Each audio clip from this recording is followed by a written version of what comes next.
las clases anteriores hemos visto el concepto y cálculos de esfuerzo, ¿cierto? Vimos esfuerzo normal, esfuerzo de corte, vimos conceptos de diseño.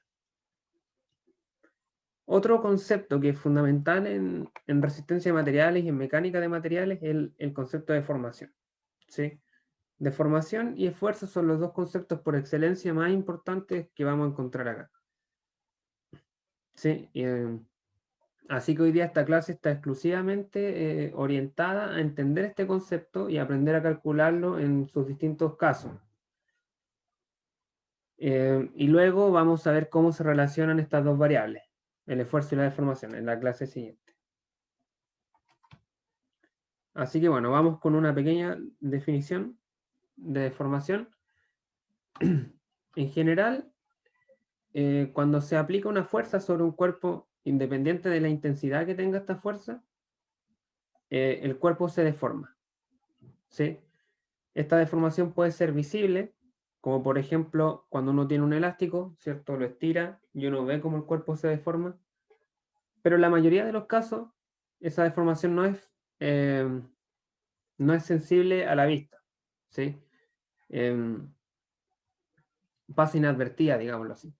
Sí, al menos de que yo tenga un instrumento que me permita hacer mediciones. Ya, sin ir más lejos, todas las estructuras, por ejemplo, si usted vive en un edificio, la estructura del edificio, los perfiles de barras y vigas que lo forman, están deformados ya por el hecho de que usted está en ese edificio y su peso significa una fuerza que se transmite en los distintos elementos. Obviamente, si uno mira el edificio desde afuera, uno no ve la deformación, ¿ya? Pero eso no quiere decir que exista. De hecho, por ejemplo, el simple hecho de que yo esté apoyando mis brazos en mi escritorio, lo estoy deformando. Pero muchas veces esa deformación es tan pequeña que no se hace visible, ¿sí? Esas son en general las deformaciones que vamos a estudiar acá. Deformaciones de estructura milimétricas o incluso menores al milímetro, que sin embargo existen y que pueden ocasionar que algún elemento malfuncione. Y ese a veces es el problema, que al no ser visible, cuesta enterarse de que algo se está deformando, de que algo está a punto de fallar. Y uno se da cuenta cuando ya se rompe. Por ejemplo, el vidrio, ¿cierto? El vidrio no se deforma, simplemente se rompe. O sea, sí se deforma, pero uno no ve la deformación hasta que se rompe en miles de pedazos. En conclusión, siempre que haya una fuerza aplicada va a haber deformación. Pero esa no es la única causa de deformaciones. También otra muy común y que vamos a estudiar más adelante es la temperatura. Cuando hay un cambio de temperatura, ¿cierto? Puede existir una expansión o una contracción térmica. Esto, ¿cierto? Es súper común en los metales, los rieles metálicos de las líneas del tren, por ejemplo, siempre se utiliza ese ejemplo. Entonces, la primera magnitud que vamos a definir para poder llegar a caracterizar la deformación es la de desplazamiento, que es una magnitud vectorial que describe o mide el movimiento de una partícula de un punto a otro, ¿ya? Entonces vamos a considerar un cuerpo estándar, arbitrario, ¿cierto? Que tiene la figura mostrada acá, ¿cierto? Una figura completamente random y que está formado por un material que es continuo, cohesivo, y que en su estado inicial tenemos tres partículas ubicadas en él, la partícula A, B y C, ¿cierto? Que están definidas por estas líneas que podemos ver, está definida por estas líneas y por un ángulo que forman entre ellas. Este sería el cuerpo no deformado, por decirlo así, o antes de la deformación. Ya, si yo a este cuerpo le aplico una fuerza, ya el cuerpo se desplaza y se deforma. Y las partículas pasan de su posición inicial a una posición final, ¿sí? Por ejemplo, el punto A, que antes estaba en esta posición, ahora se encuentra en la posición A', y ese movimiento, ese desplazamiento lo caracterizamos por precisamente el vector de desplazamiento, que acá lo llamamos U, en función de A. Además, a causa de esta fuerza, ¿cierto?, eventual que actúa sobre este cuerpo, las líneas rectas que antes describían las posiciones, la línea B y AC, esas líneas ahora pasaron a ser curvas. Y también, eventualmente, puede cambiar este ángulo que hay acá. Entonces, ¿qué cambios podemos observar en la posición relativa de estos tres puntos? En general son dos. El primero es un cambio de longitud. Por ejemplo, AB, la línea que unía a la partícula A con la B, antes tenía una longitud y ahora tiene una longitud distinta,'cierto? AB'. Lo mismo con la línea C. Tiene una longitud inicial y luego tiene una longitud final, considerando que ahora es un arco. ¿Sí? Es un arco, no una línea recta. El segundo cambio es ya no un cambio de longitud, sino un cambio de orientación, que está dado por el cambio del ángulo que formaban estos segmentos. O sea, antes estaban separados por un ángulo θ, ahora están separados por un ángulo θ'A.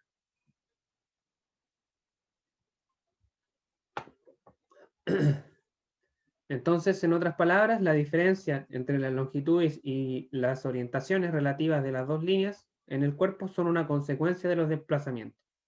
O sea, los desplazamientos ocasionan que cambien las longitudes y cambien las orientaciones, ambas. Y las mediciones de deformación que queremos aprender a hacer hoy día buscan explicar estos cambios de longitud en las líneas que están inscritas en el cuerpo. Y también los cambios en el ángulo. Ahora, ¿qué es lo que hay que tener presente cuando se mide la deformación? Es que no necesariamente un cuerpo se va a deformar uniformemente a través de su volumen. Por lo que el cambio de geometría de un segmento puede variar a lo largo de su longitud. ¿A qué me refiero con esto? Aquí, por ejemplo, yo puedo llegar a la conclusión una vez que medí el cambio de longitud de este segmento, del segmento AC, yo puedo decir, oye, ya este segmento se alargó 1 centímetro, 1 centímetro. Pero eso no quiere decir que si yo midiera la mitad de ese segmento, esa mitad se haya alargado medio centímetro. ¿Ya? No quiere decir eso. O sea, no es necesario. ¿Ya? La deformación, ese centímetro, no necesariamente se distribuye uniforme en la longitud. Perfectamente yo podría, si después mido en más detalle, llegar a la conclusión de que la primera mitad de esa línea, por ejemplo, se alargó 1,5 centímetros y la segunda se acortó medio centímetro. De ese modo tengo 1,5 centímetros menos medio centímetro, me queda el centímetro en total que yo percibiría si solo midiese el alargamiento de la línea C. ¿Sí? Es por eso que para hacer un estudio minucioso de las deformaciones, lo que se debe hacer es considerar segmentos de línea demasiado cortos, ¿ya? Que tiendan a cero su longitud. Eso básicamente. Y también importante tener en cuenta de que la deformación depende siempre del punto que yo esté midiendo y también depende de la orientación del segmento en el que yo me esté fijando. Por ejemplo, yo pudiese tener acá midiendo un segmento en otra orientación y ese no tiene por qué seguir la misma lógica que el segmento acá que estaba midiendo AC, ¿ya? Todo va a depender de las cargas que se estén aplicando. Entonces, en este sentido, se define una variable que es la de deformación unitaria,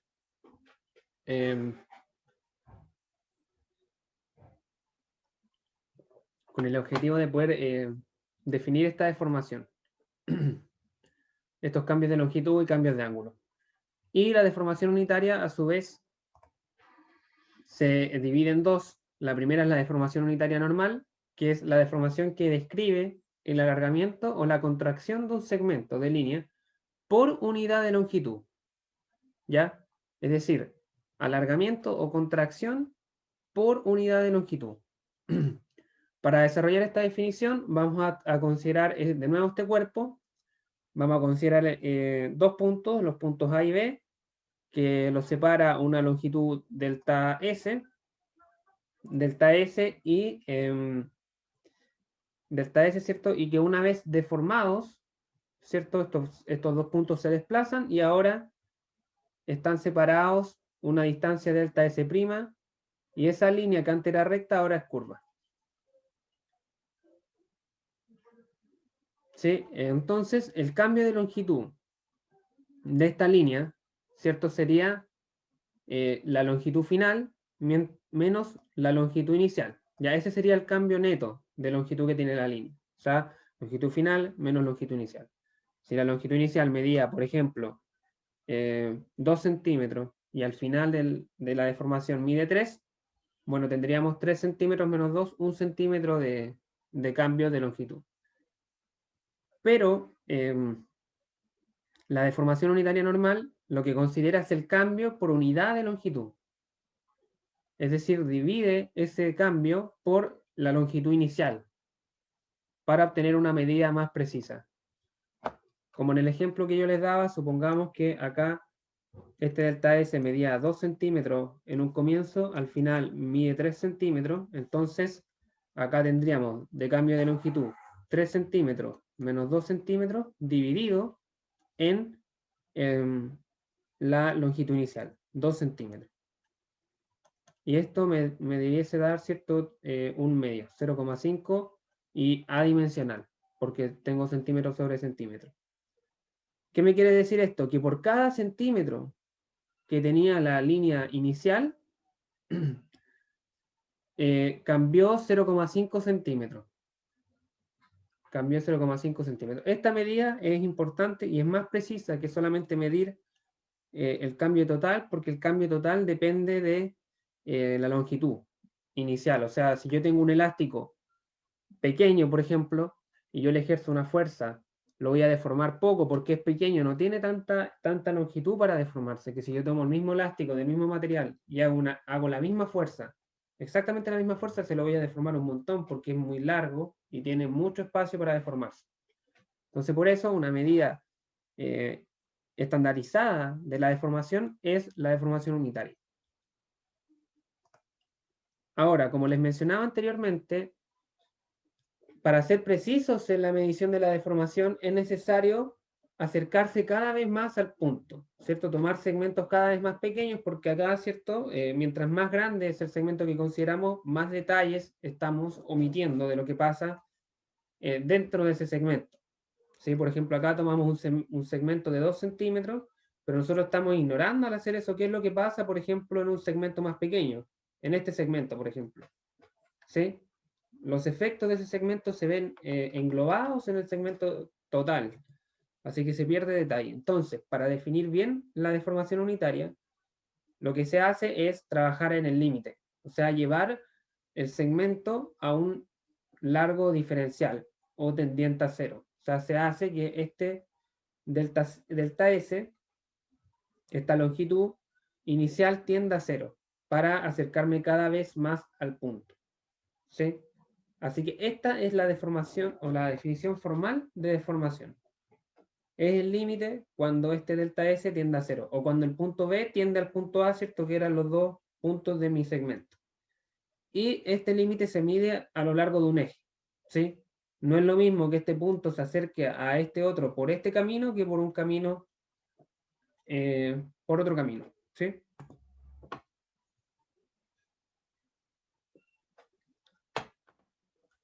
Pero bueno, esa es la definición formal. En realidad, en el curso en general vamos a trabajar con valores promedio. Con valores promedio, es decir, con esta fórmula, pero sepan que la definición formal es con un límite. Entonces, si se conoce la deformación unitaria normal promedio de un segmento de línea y su longitud inicial, yo puedo determinar la longitud final mediante esta fórmula, que es la misma de antes, ¿cierto? Simplemente acá se ha despejado esta variable.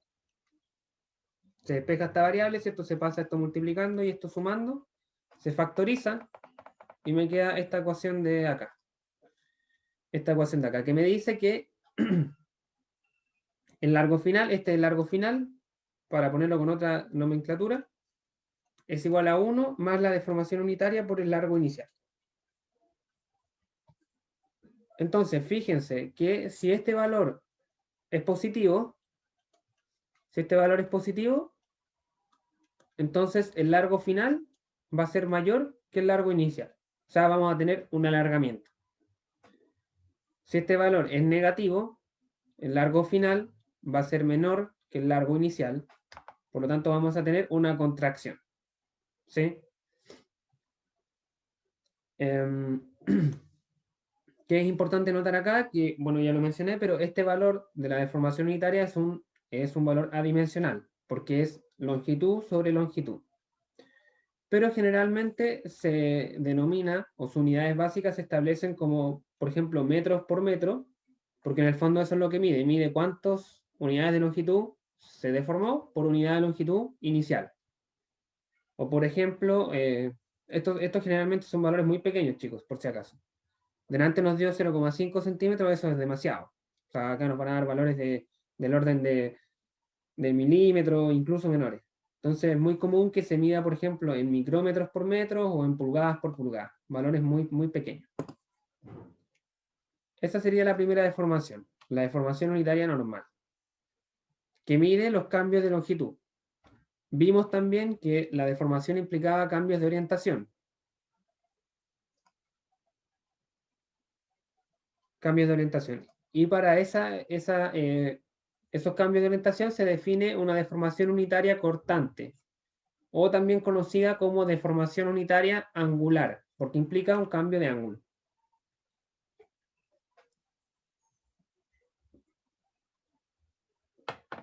Entonces, básicamente, la deformación unitaria cortante es un ángulo, ¿cierto? Que se define con la letra griega gamma, y se mide en radianes, ¿cierto? Y siempre toma como referencia dos segmentos que en un principio eran perpendiculares, es decir, que tenían un ángulo de 90 grados, ¿sí? Se toma dos segmentos que formaban 90 grados y a partir del cambio de ese ángulo de 90 grados se mide la deformación unitaria cortante.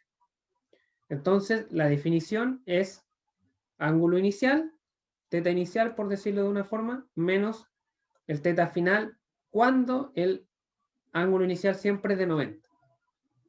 ¿Sí? Entonces, por ejemplo, en este ejemplo en pantalla, ¿cierto? Tenemos estos dos segmentos, el AC con el AB, que formaban un ángulo de pi medio, porque acá se trabaja en radianes, ojo, se trabaja en radianes, y le resto el ángulo final, para obtener la deformación angular.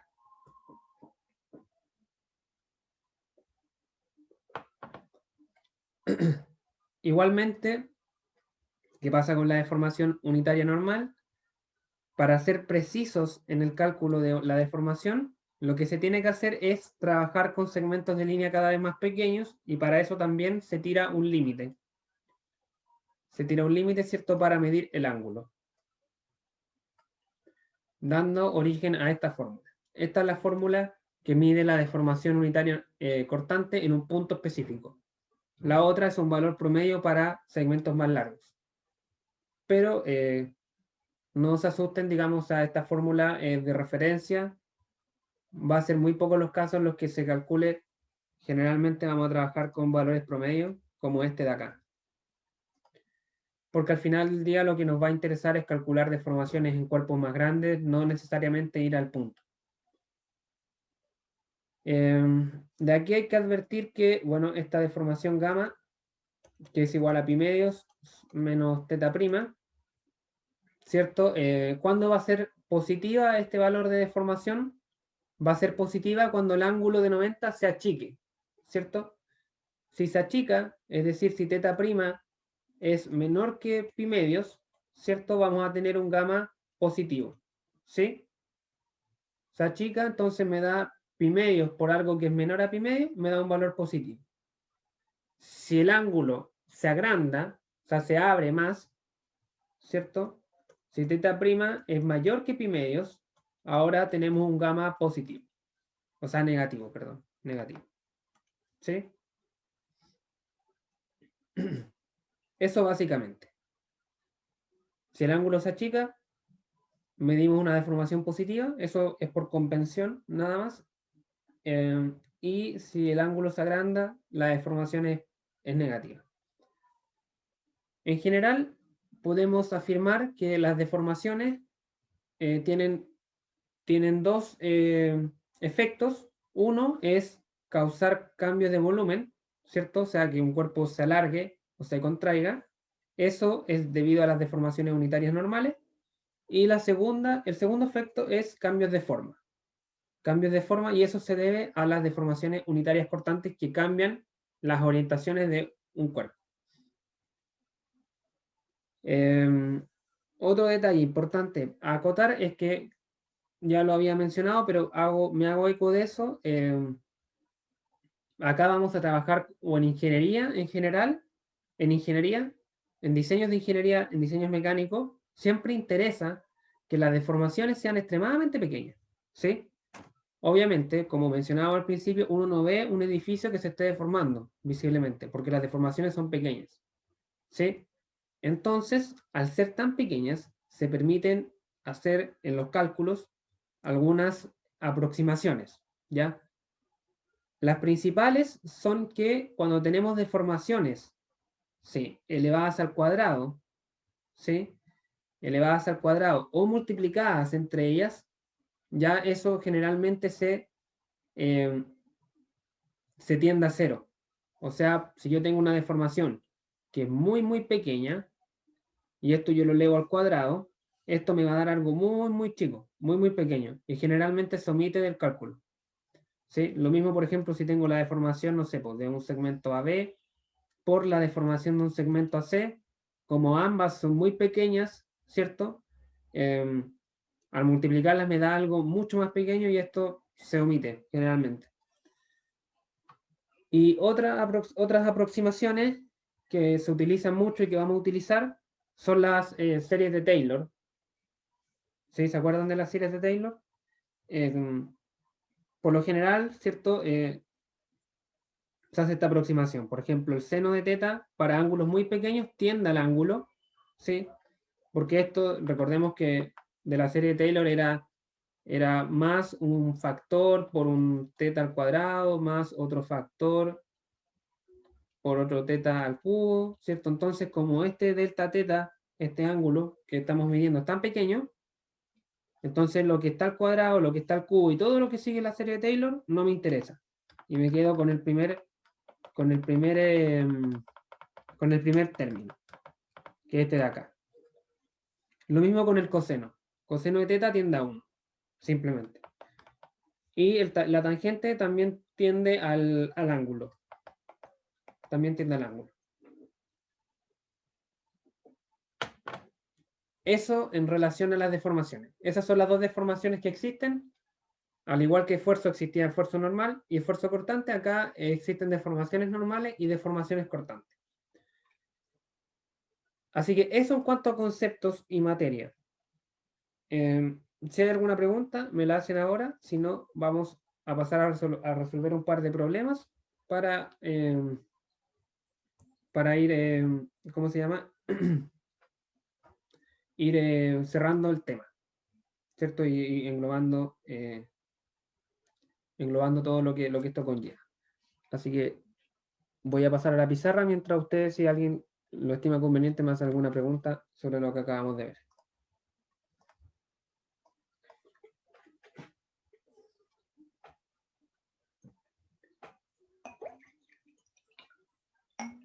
Ya. Tenemos este ejemplo.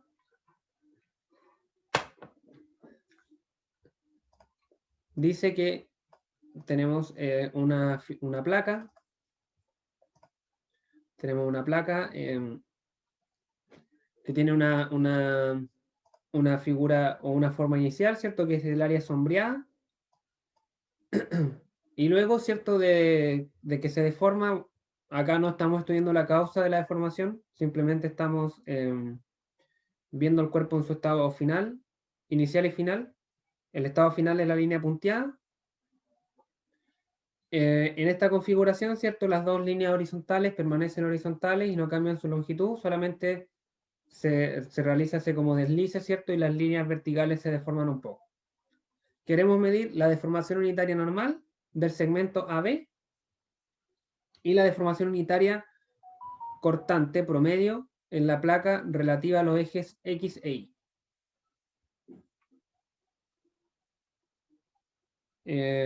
Hay un compañero dice que no me escuchan. No, sí, sí era mi señal. No hay problema. Ah, ya. Ah, ya. Ya, perfecto. No hay problema. Ya. Entonces, vamos a hacer los cálculos. Bueno, nosotros vamos a hacer un pequeño diagrama. Tenemos el segmento AB, ¿cierto? En su estado inicial y el segmento AB en su estado final. En su estado final. Este sería el punto A, que no se desplaza. El punto B inicialmente estaba acá y ahora se desplaza a este punto de acá. ¿Cierto? Con esto teniendo de longitud 250 milímetros inicialmente y se desplaza, bueno, acá me dan algunas medidas. Esto mide 3 milímetros y esto mide 2 milímetros. Ya, entonces, la fórmula de la deformación unitaria me decía que esto es igual a largo final menos largo inicial dividido en largo inicial. Y acá ya tenemos el largo inicial, que es de 250 milímetros. El largo final vale, sin embargo, bueno, esto es como, ¿cierto?, la hipotenusa de un triángulo de lado, ¿cierto? Esto mide, este triangulito mide 3 milímetros, ¿cierto? Un cateto, 3 milímetros, 3 al cuadrado, sería este. Y el otro cateto mediría esta longitud de acá, que sería 250 menos 2 milímetros, o sea, 248. Más 248 al cuadrado, bajo raíz. ¿Sí? Esto me debiese dar 248,018 milímetros. Profe, consulta, ¿cuánta sensibilidad nos va a pedir para estas cosas? Porque la deformación aquí es bien mínima. Claro, mira, yo recomiendo, por ejemplo, ahora que vamos a meter estos datos en la fórmula, aquí, no meter este dato, sino meter el dato de la calculadora. O meter esta fórmula completa y luego hacemos la aproximación nomás en el resultado final. Porque si cortamos, por ejemplo, acá, alguien pudiese haber cortado esto en 248, meter el 248 acá, y ahí sí se pierde precisión. Entonces, mejor poner esta fórmula completa en la fórmula de formación, hacer la resta, la división, y después se aproxima el resultado final a 2 o 3 decimales. ¿Sí? O sea, esto me daría, por ejemplo, ponemos la fórmula entera, 3 al cuadrado más 248 al cuadrado. Porque claro, como dice el compañero, estos son resultados pequeños. Si yo aproximo al principio, después el error va aumentando. Después si con la deformación quiero calcular otra cosa, ¿sí? El resultado de eso puede variar harto. Eso es verdad. En pruebas de repente me pillo resultados muy distintos por aproximaciones y los desarrollos están buenos. Así que podemos mantener, por ejemplo, este resultado en la fórmula, le restamos el valor inicial, que sería 250, y lo dividimos en 250. Entonces calculamos todo junto. Y esto me debiese dar menos 7,93 por 10 elevado a menos 3 milímetros sobre milímetro. O sea, por cada milímetro que tenía la barra inicial, esto se deformó menos 7,93 por 10 elevado a menos 3 milímetros. O sea, se fijan que es un resultado muy pequeño. Muy pequeño. O sea, esa sería la deformación unitaria normal. Y es negativa, lo que quiere decir que el segmento se acortó. Se acortó.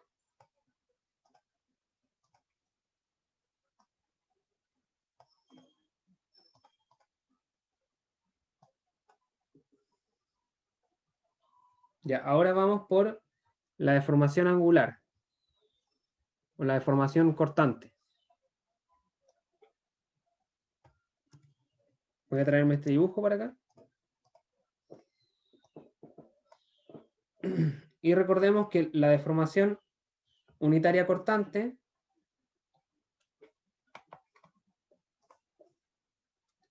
la deformación unitaria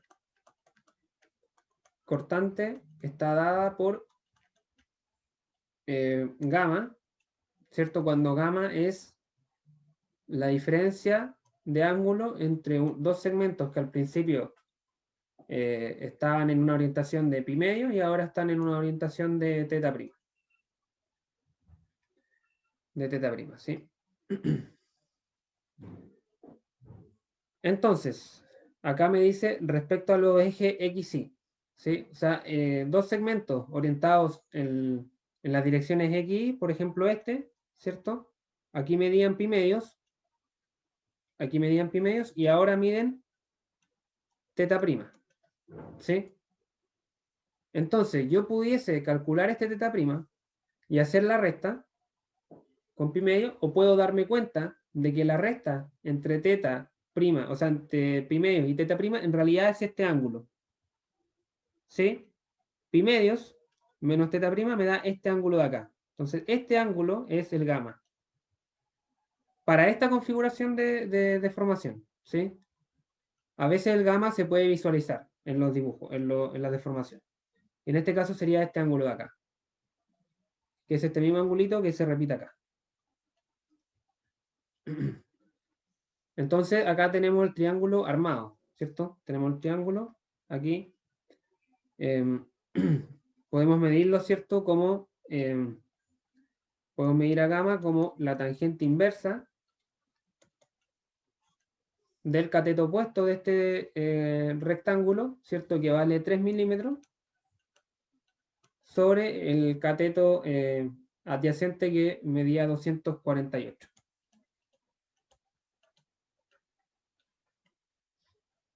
Y esto me da 0,0121 radianes.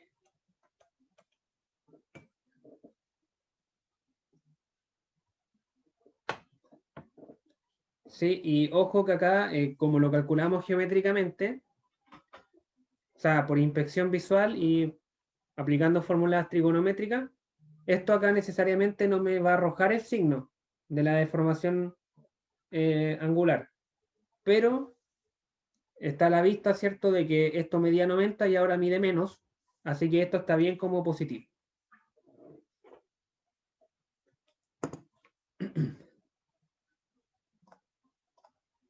Ese sería el primer problema.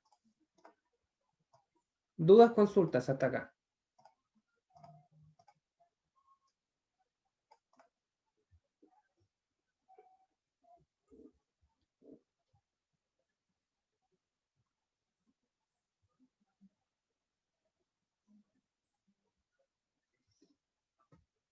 Profe, ¿podría dar un pequeño recordatorio cómo se hacía en la calculadora para sacar eso? Teniendo un poquitito de dificultad.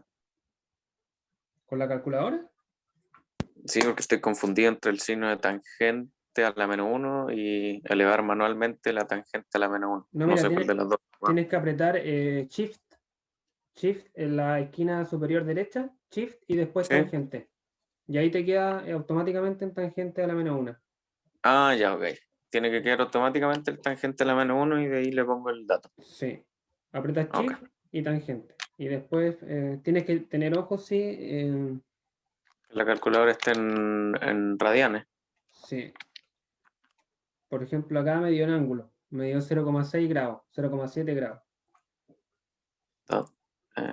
¿Dónde? Acá, por ejemplo, mi calculadora la tenía en grados y me dio Ah, 0,79 grados. si la dejo en grados. Ya, ok. Sí. Entonces puedes cambiar las radianes o puedes después transformar de grados a radianes como prefieras.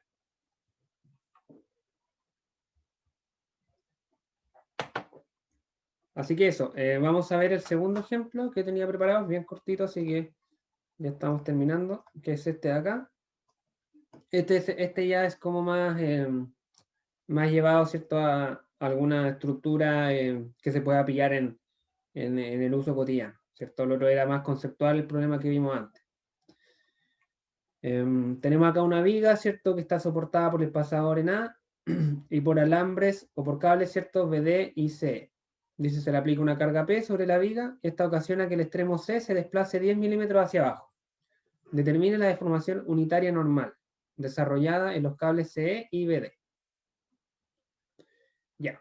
Entonces acá lo que hay que hacer es hacer un diagrama de deformaciones, imaginarse en cierta medida cómo ocurriría esta deformación, ¿ya? O sea, yo tengo esto, tengo la viga afirmada en el punto A. Hay un apoyo, ¿cierto?, en ese punto. Si yo le aplico una carga en P, esto va a girar así. Obviamente acá esto está en una escala exagerada.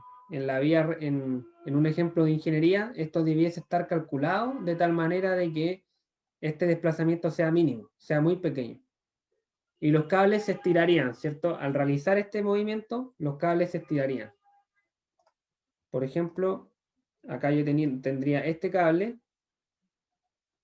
ese cable, y tengo el segundo cable por acá, ¿cierto? Estos cables, al realizar este movimiento de la viga, ¿cierto?, se alargan. O sea, este cable se alargaría, ¿cierto?, hasta este punto. Y lo mismo pasa con el segundo cable, que está desde acá, se alarga hasta este punto. Entonces, aquí, el problema me está diciendo, estas serían las deformaciones, ¿cierto? Esta sería la deformación, digámoslo, del cable BD. Y esta sería la deformación del cable CE. Y el problema me dice que el cable, el extremo C, que era este, se desplaza hasta este punto con un valor de 10 milímetros. De 10 milímetros. Entonces, por ejemplo, acá la deformación unitaria del cable CE, perdón, lo puedo calcular inmediatamente. Lo puedo calcular inmediatamente, ¿cierto? Tendríamos longitud final menos longitud inicial. Eso, ¿cierto?, me da el cambio, el delta, que es esta variable de acá. Entonces serían 10 milímetros. Insisto, esto es largo final menos largo inicial, que lo conozco inmediatamente, ¿cierto? Es como restar 4 metros más 10 milímetros menos 4 metros. Y esto dividido en el largo inicial, que son 4 metros, o sea, 4000 milímetros. ¿Cierto? Y esto me da 2,5 por 10 elevado a menos 3. Adimensional, o si se quiere, milímetros sobre milímetros. Pero si se deja adimensional, igual está bien.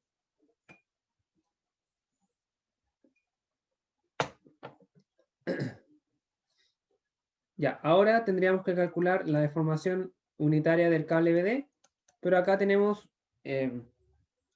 estos deltas, por si acaso, se conocen como deformación total o deformación absoluta. Es la deformación total que tiene el cable. 10 milímetros es lo que se deforma en su totalidad y 2,5 por 10 elevado a menos 3 es lo que se deforma por unidad de longitud.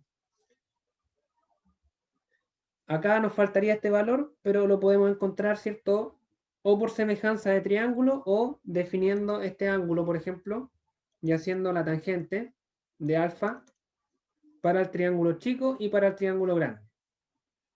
Para el triángulo grande tendríamos 10 milímetros, cateto opuesto sobre el cateto adyacente. El cateto adyacente valdría 3 milímetros más 4 milímetros, así que serían 7 milímetros, 7000 milímetros, perdón, esto está a metro. Ese para el triángulo grande, y para el triángulo pequeño tendríamos nuestra incógnita BD como cateto opuesto, y como cateto adyacente tendríamos 3 metros o 3000 milímetros. Despejamos y me daría acá que delta BD delta BD vale 4,28. 4,28 milímetros. Exacto. Se me había perdido el resultado acá en mi desarrollo. Hacemos la división. 4,28 milímetros dividido en 4.000 metros.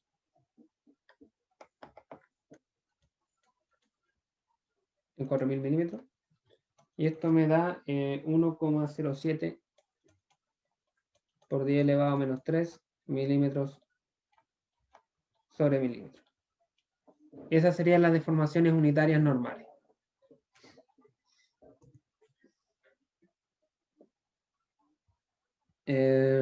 Así que eso, chicos.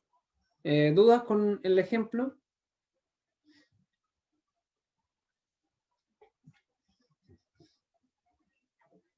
¿No?